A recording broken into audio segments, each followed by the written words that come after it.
নিউজিল্যান্ডের ম্যাচে বিরাট কোহলির আউট হতেই হতাশ Anushka Sharma. Dubai international cricket স্টেডিয়ামে চলছিল চ্যাম্পিয়ন্স ট্রফির ম্যাচ। স্বামী বিরাটকে সমর্থন জানাতে হাজির ছিলেন অনুষ্কা। তবে দুর্ভাগ্য, পাকিস্তানের বিরুদ্ধে দুর্দান্ত সেঞ্চুরি করা বিরাট এই ম্যাচে মাত্র 11 রানেই আউট।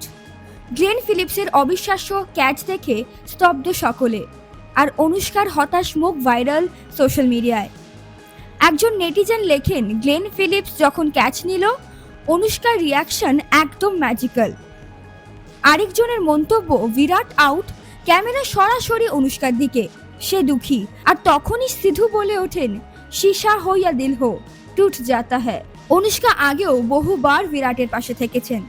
2015-তে তখনও তারা বিবাহিত নন। কোচ রবি শাস্ত্রী নিজে বলেছিলেন, বিরাট এসে বলল, শুধু শ্রীরাই আসতে পারেন, গার্লফ্রেন্ড নয়। আমি বোর্ডকে ফোন করলাম, অনুষ্কা এলো, আর সেই ম্যাচে বিরাট করলো 160, ঠিক যেন পুরনো মুহূর্ত ফিরে এলো।